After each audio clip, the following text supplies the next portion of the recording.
Hello everyone. इस video में हम हिमाचल प्रदेश जुडिशरी की बात करने वाले हैं। जैसे कि आप सबको पता ही है, उनकी आंसर की आ गई है। अगर आपने अपने आंसर जो है वो चेक कर लिए हैं और आपको लगता है कि आप एक डिसेंट नंबर पे हैं कि आप क्वालिफाई कर सकते हैं एग्ज़ाम, तो आपको मेंस की जो है प्रिपरेशन स्टार्ट कर देनी चाहिए।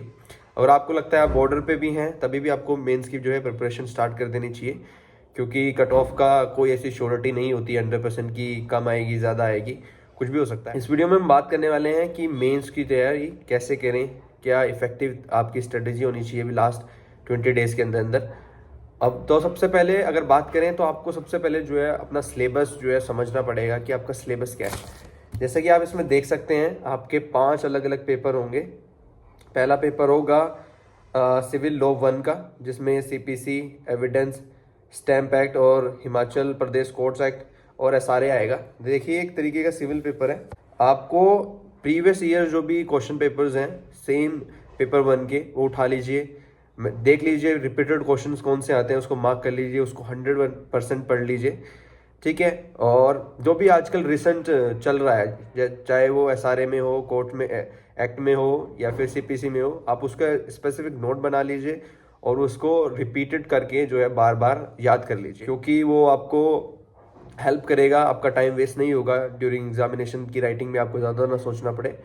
तो आप सबसे पहले ये करिए, प्रीवियस ईयर क्वेश्चन पेपर उठाइए, चेक करिए कि कौन से क्वेश्चन रिपीटेड आते हैं, उस क्वेश्चन को 100% आप जो है ना प्रिपेयर कर लीजिए। फिर आपका सेकंड पेपर है वो है कॉन्ट्रैक्ट, हिंदू लिमिटेशन, टीपीए और अर्बन रेंट कंट्रोल एक्ट। देखिए, इसमें मेजर एक्ट जो है ना हर कोई पढ़ के जाएगा।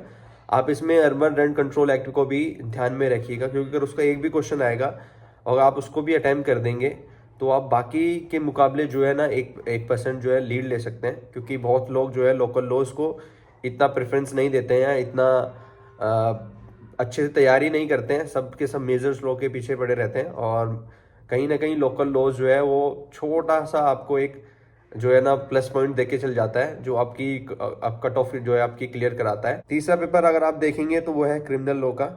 इसमें CrPC, NI, wildlife protection act, Indian forest act और सेक्सुअल से रिलेटेड जो भी है, डोमेस्टिक वायलेंस, पॉक्सो और juvenile justice, workplace, DV, इन सब से क्वेश्चन आएंगे। अगर आपने भी प्री का क्वेश्चन पेपर अगर देखा होगा तो उसमें से एक क्वेश्चन इस बार जो है Bengaluru principle of judicial conduct पे भी है। मोस्टली जो है इससे कभी क्वेश्चन आता नहीं था, बट इस टाइम जो है ना क्वेश्चन हमको इससे भी देखने को मिले हैं।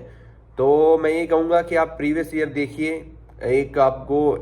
आपको ओवरऑल जो है वो हर एक टॉपिक को, हर एक बैरेक्स को कवर करना है। जो आपके पास प्रीवियस नोट्स हैं या जो आपके पास प्रीवियस मटेरियल है, आप अभी तक जो भी आपने आउटलाइन तैयार किया है वो करिए। प्लस प्रीवियस ईयर जो क्वेश्चन पेपर्स हैं आप एक बार उनको ज़रूर देखिएगा, उनको एनालाइज करिएगा, कौन से टॉपिक ऐसे हैं जहाँ से क्वेश्चन आता ही आता है, आप उसको 100% तैयार करके जाइएगा।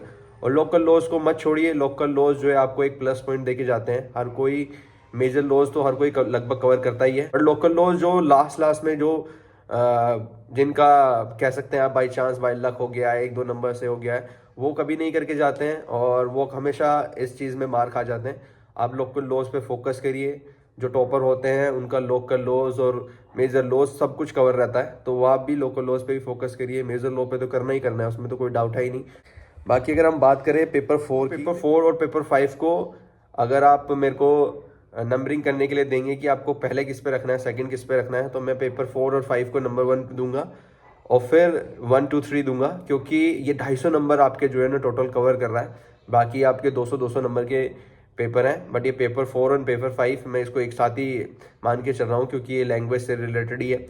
तो ये 250 नंबर का है और एक 150 नंबर का पेपर है, एक 100 नंबर का पेपर। देखिए, ट्रांसलेशन पे आप फोकस करिए, ट्रांसलेशन की प्रैक्टिस करिए। अभी आपके पास 10 से 15 दिन है, रोज एक ट्रांसलेशन करिए, एक हिंदी से इंग्लिश, हिंदी से हिंदी, इंग्लिश से हिंदी। पहले पेपर में तो ऐसे आएगा 100 मार्क्स, ट्रांसलेशन आएगा हिंदी टू इंग्लिश। देखिए, Hindi to English translation 50 numbers का है।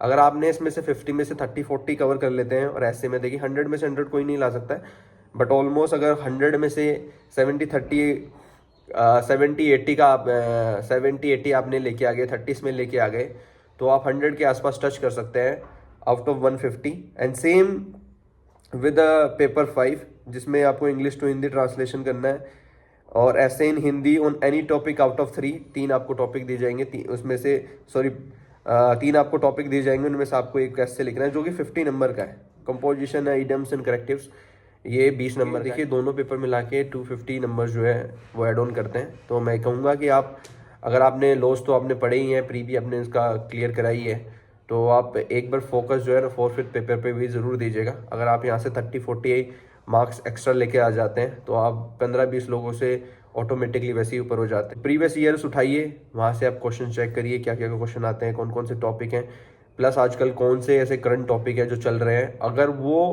प्रीवियस ईयर क्वेश्चन पेपर से मैच करता है तो डेफिनेटली उसको 100% उसको करिए। ट्रांसलेशंस पे फोकस करिए, एस्से राइटिंग पे फोकस करिए। होपफुली आपका एग्जाम जो है वो क्लियर हो जाए और आप इंटरव्यू के लिए जाएं।